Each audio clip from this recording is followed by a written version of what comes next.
One, you can, I forgot to mention this in the first segment, you can follow me on Facebook or Twitter at Speaker Tim Jones, at Speaker Tim Jones. And Ken's got the new show page up.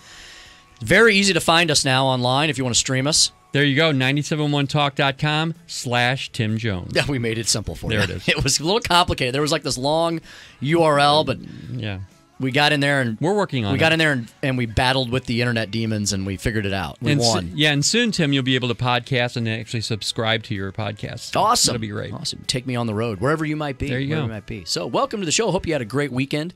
We're here every weekend, 7 to 9 p.m. live. And joining me now live in the studio, good longtime friend of mine, Curtis Faulkner. Curtis, how you doing this evening? Hey, Tim. How are you this We day? can get you right up on that microphone. All right. How about that? That's better. That's good. That's good.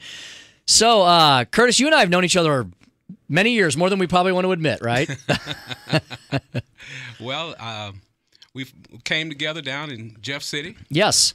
And I've had the pleasure of being able to be one of your supporters when you were in the legislature. Mm-hmm.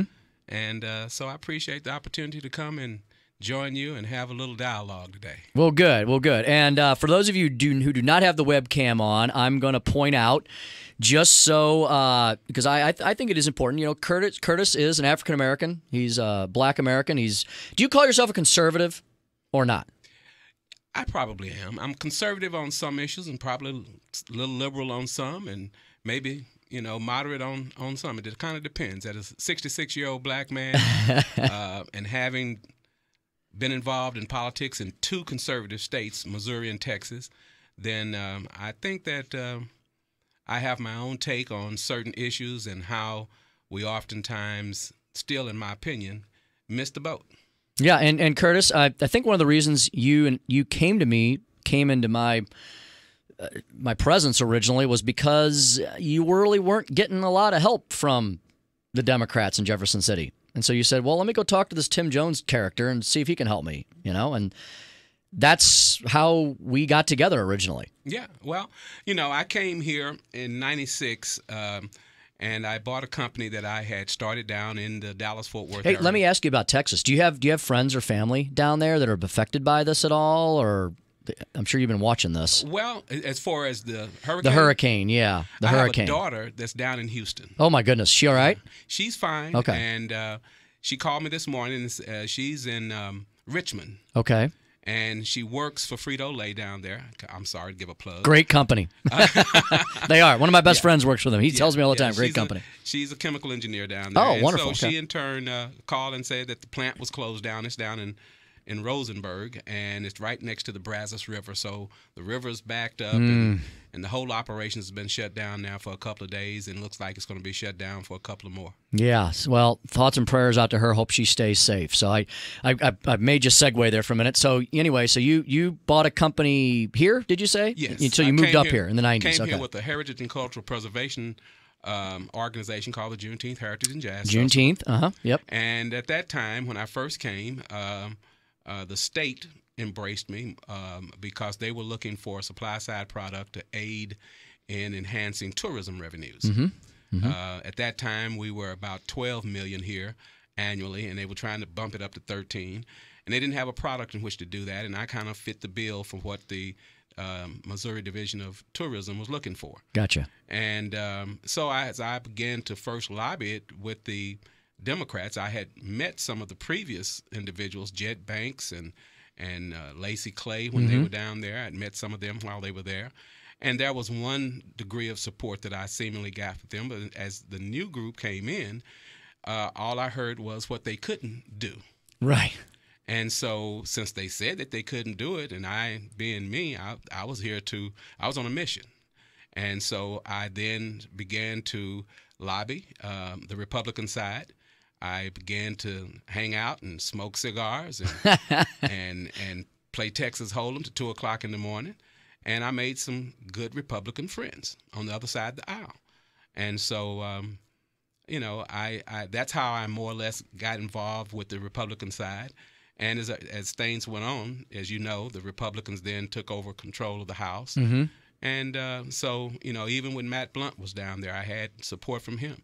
Everything kind of went south after we got a Democratic governor after Right. that. Everything kind of stalled out for about And it stalled 8 years. and I didn't get the kind of support that I anticipated that would have been automatic from many of my members of the Black Caucus. Curtis, tell me, what, besides just the relationships you built in your personal experience, what in general, what appeals to you about the Republican Party? Well, why are you attracted to it? Let's say that, as a person who liked to believe myself to be a businessman, I look at the practicalities. I imagine that if this state were a blue state, I'd be sitting here talking to you from a different perspective. But being that, the Republican Party has dominated the nation as far as we look at now, and if you're going to get anything done from a standpoint of that, you're going to have to deal with not only Republicans for the most part, but there are certain conservative values that I've learned that I can appreciate that are part of their particular advocacy. Am I totally in love with that? I think that there's still some room for a lot of improvement. Hey, I agree with you. The big tent seemingly is not growing as fast as I would like to see it grow. Sure. But, I think that from a humanistic perspective, there are certain values that I've come to embrace, and they tend to align with Republican philosophy. Curtis, this is something I can't believe. I don't know if you and I have ever – we've talked a lot of local politics and some state politics, but I don't know if I've ever had a discussion with you about the federal politics, especially the presidential. So what do you think of Donald Trump? I don't if you want to tell me who you voted for, that's fine. I don't have to ask you that. But what do you think of Trump now? Like now that he's been in office for 8 months, how do you think he's doing? I think that Donald is doing what Donald set out to do. I tell folk, many of my friends try to make it personal. I don't know him personally enough to be able to have a personal discussion. Sure. I look at him as a man who, in turn, set out to accomplish a particular task when it came to politics, as he's done in his business affairs. I recognize his successes, and I give him credit for those successes. I also understand that at his age, that certain aspects of business and his life prior to this has not been one that has been, as we oftentimes talk about, politically correct. Sure. And as a result, he brings that lack of political correctness that became, in my opinion, somewhat of a fad. It became a way of being able to not offend. Right. And to me, in the real world, we all at some point in time have to put on our big boy pants. and so if we're so thin-skinned that we're afraid of being truthful, that we find ourselves hiding the truth through some form of language or some kind of innuendo that we feel that doesn't offend another person, then I think that also has stalled the progress that we claim that we've been seeking for the last 40, 50 years. Right. And, nothing personally against President Obama. I think his ideology is misplaced. He had 8 years, and I don't know that the minority community benefited from much of anything he did. It didn't seem to be. Well, and you have to – I give benefit of faith, and I put myself in those positions. And where we were, he was the first Black American president. Yeah, very notable. And there were a lot of restraints that comes anytime you're the first. There are a lot of restraints. I tell folks that he represented the Black American community very well in reference to his sophistication. He was an educated man, well-spoken. There were no embarrassing kinds of things in reference to his personal life. Right. He raised his daughters well from that standpoint. So from the standpoint of an individual who, if we talk about politically correct, then he was very politically correct. Now, the expectations that maybe many Black Americans had, I'm not sure what they were, because if you remember, there were individuals like Tavis Smiley and Cornel West who attempted to keep the agenda on the table. Right. And they pulled it off because they had a fear. There was this fear that there was going to be some kind of repercussions if he in turn went too far, if he made certain overtures to try to correct certain things. I think that's a fear all across the board. I think white America feared that as well. Probably so. Hey, now that we've introduced you all to Curtis Faulkner, Curtis, when we come back, we're going to take a quick break here. When we come back, we're going to get into a couple issues with you. I want to talk to you about Charlottesville and the president's reaction to that, and also Senator Maria Chappelle-Nadal, and get your opinion on what the legislature should possibly consider when they do veto session in about a month. Okay. So, all that and more here on The Tim Jones Show. It is Sunday. It's The Tim Jones Show. It's FM News Talk 97.1.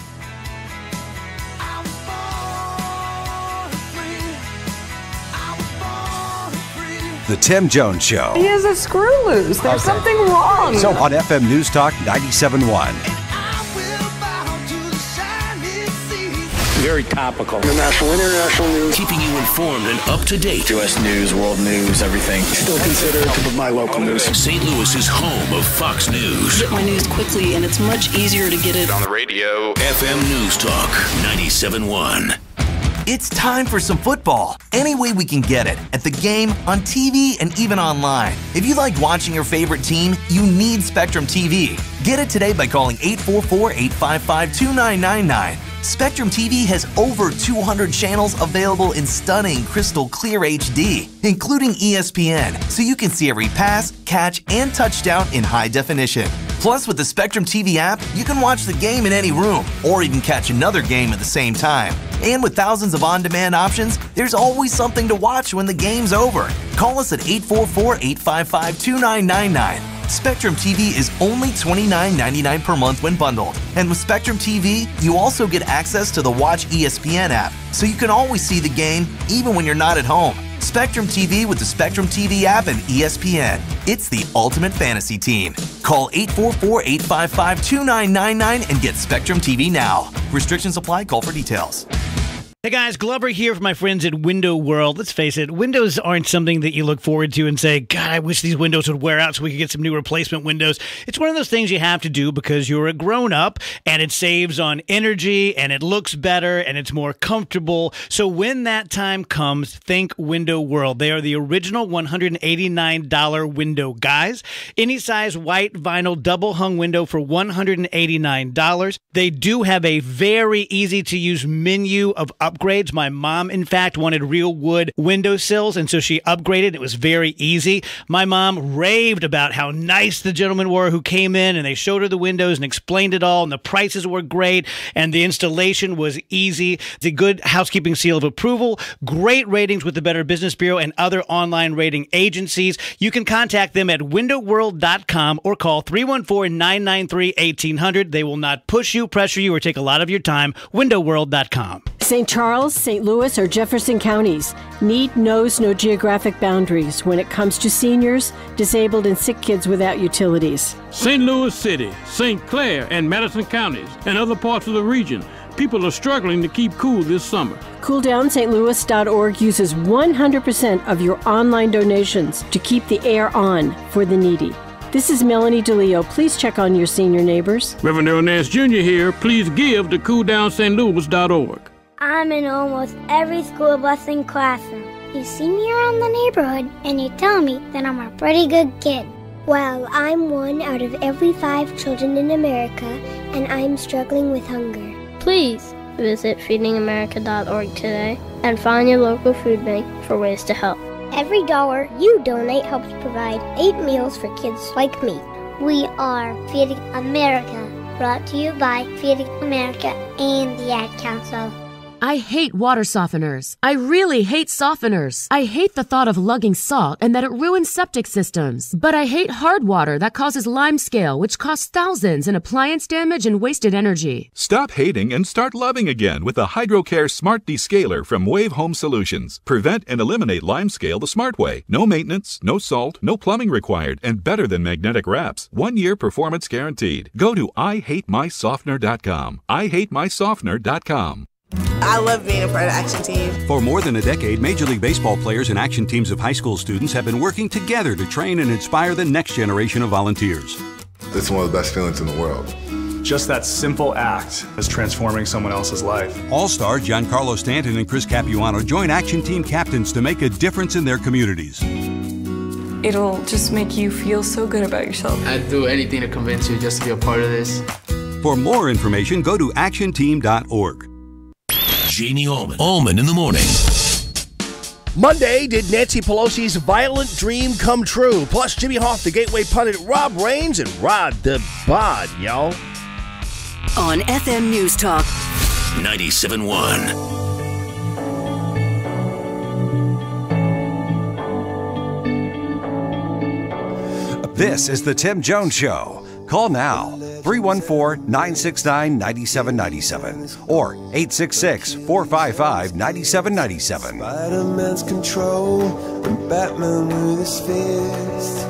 And clearly I don't see myself upon that list. But she said, where'd you wanna go? How much you wanna risk? They do crave attention, and so you don't want to give them attention unless it's necessary. I have to say, I think President Trump did the right thing when they were talking about launching missiles towards U.S. territory, Guam, and that's when he made the fire and fury comment, and that's where Mattis said, you fire a missile at U.S. territory, it is an act of war. And what happened? The president's gambit worked. They dropped the plan to launch the missiles towards Guam, and instead shot 3 intermediate range missiles and short range missiles off into the ocean. So who cares? And I think so it was the right response when they were saying we're threatening U.S. territory. Right response today to say we're not paying much attention to you shooting off short range missiles that we knew you had the capacity to do so already. Yeah, it was Karl Rove just this morning talking to Chris Wallace, I believe, on Fox News Sunday. Right. This is Tim Jones on FM News Talk 97.1, the Tim Jones Show. Yeah, so what Karl Rove's point there was, look, and you all may have missed this because it was a non-story. Now, did Kim Jong-un do the missile test? Yes. But it was kind of like when if you have kids and I think I did this when I was a kid, you know, you have like a garage door or something, and you take the tennis ball and you're banging the tennis ball against the garage, or wiffle ball, whatever you used to do, right? Yeah. Parents are yelling at you. You know, I got yelled at. I probably yell at my daughters now to stop doing things like that. And they go, okay. And then they they're just bouncing on the floor, you know. Okay, it's still annoying, but they're not hurting anything anymore, right? Great analogy. Just like Kim Jong-un, right? The crazy little fat man. Yeah. So Trump said, look, if you're going to threaten a U.S. territory or the U.S., like Guam, it's fire and fury, brother, you know? But if you want to dump a couple of inert missiles into the South China Sea, go ahead, waste your money, because we're going to strangle you off eventually economically, hopefully, with China's help now, and we're going to solve this. And look, this has bothered not just President Obama, but George Bush and Clinton before him. I mean, we're going back 30 years or more. It's been most of my life. Right. Dealing with mad dictators over in North Korea. And Trump, he kind of did a bully with the bully thing, right? And that's kind of how you got to do with a bully. You got to bully them back. And nobody really to this point has. They've all tried to be all this, you know, all the diplomacy, always diplomacy. Well, sometimes you gotta slap the bully, you know, and I think he learned a lesson. So, hey, wanted to cover that first, and we'll get back to Curtis Faulkner still in the studio with me. We're gonna get back to him in just a second. But I'm gonna get to my media malpractice because I want Curtis to hear this. So the president was very busy this week. He had the Afghanistan speech. He had the Phoenix rally. He pardoned Sheriff Joe Arpaio. He's dealing with a natural disaster. He's coming to Missouri on Wednesday. You know, he's planning all this stuff. And the left-wing liberals on the cable news networks had multiple heart attacks. You know, they all needed to be scoped this week because they couldn't believe what the president said in Phoenix, and his base is all like woohoo, you know. So here was the reaction, and this is a funny clip because as Don Lemon is like the colors draining out of, you can hear the color draining out of his face as he's saying this. They got the Donald Trump theme song playing in the background as he's walking off the stage on the Rolling Stones. You can't always get what you want. It's playing in the background. It's kind of like, I think Don Lemon feels like he's in a horror movie, you know? So, without further ado, let's do a little media malpractice. Now, the Tim Jones Show presents someone believes some fake news story. Especially by the media. This is very dangerous to America. They're corporatist, globalist media. Media malpractice. have been fighting with the national media for a long time because they feel like they just don't get a fair shake. If you look at the Harvard study that came out recently on news coverage at all the big networks and the big media outlets, it's skewed way against Trump. It's skewed way to the left. If you look at all the surveys of reporters and who they tend to vote for politically in their political leanings, it skews to the left. It doesn't mean that a Democrat or a left-leaning reporter can't be fair, and I think it's very unfair to talk about the media monolithically, and he brought that out in his remarks last night too. But there are places where a conservative, quite honestly, just can't get a fair shake. This is not one of those, but there are places where they can't, and this is a 50-year battle that conservatives have had in this country. Okay, that wasn't Don Lemon. That was actually Matt Schlapp. I might have played him. That's okay. That's okay. That was about the bias in the media. But do you have number 2? Do you have number 2? Let's see number 2 here. Let's do number 2. The heart here, what we have witnessed was a total eclipse of the facts. Someone who came out on stage and lied directly to the American people and left things out that he said in an attempt to rewrite history, especially when it comes to Charlottesville. He's unhinged. It's embarrassing, and I don't mean for us, the media, because he went after us, but for the country. This is who we elected president of the United States, a man who is so petty that he has to go after people who he deems to be his enemy, like an imaginary friend of a 6-year-old. His speech was without thought. It was without reason. It was devoid of facts. It was devoid of wisdom. There was no gravitas. There was no sanity there. He was like a child blaming a sibling on something else. He did it. I didn't do it. He certainly opened up the race wound from Charlottesville, a man clearly wounded by the rational people who are abandoning him in droves, meaning those business people and the people in Washington now who are questioning his fitness for office and whether he is stable. A man backed into a corner, it seems, by circumstances beyond his control and beyond his understanding. Wow. So, Curtis, Don Lemon of CNN doesn't like Donald Trump. Newsflash. Well, I've watched Don occasionally, and he's trying to toe a particular line in reference to his employer. But I've listened to the various accusations that have been made about that. I know I listened to the president. I accepted when he in turn denounced the individuals that were a part of the problem that it took place at Charlottesville. Mm-hmm. He said he denounced racists, white supremacy, and KKK. Well, what else could you expect from him to do? Yeah, and I lived in New York for 10 years, Curtis, and so I saw kind of the rise of Donald Trump in the real estate world, and I don't think I think it's crazy to call him a racist. I think he's anything but, Well, and early on, I tried to tell people I do a lot of research, okay? And you're acquainted with a gentleman out of New York named Sean Combs. Mm-hmm. Sure. P. Diddy. Sean Puffy Combs. Yep. Well, when the issue of him being a racist during the campaign came about, I used to try to interject that after Sean Combs had gotten $100 million from a gentleman named Bartle out in California so he could expand his clothing line. At that time, he was just making jogging suits. Okay. So when he wanted to expand into suits, ties, shirts, after he got the money, ironically, it was the same time also that Trump's line came out because Donald's kids had a marketing company that then landed the contract for distribution with Bloomingdale's and Macy's for P. Diddy. There you go. Okay? Look at somebody's actions, right? It's probably the best way to figure out what's in their heart. Right. Yeah. And so I don't see that if, in fact, that a guy helps another guy move from one economic tier to a higher economic tier, that you can call him a racist if it's one is black and one is white, and the white guy helps you become richer. Right. Point well made. Point well made. I used to say the same thing as it pertains to what's the other gentleman's name that was running on the Democratic Party? The the senator.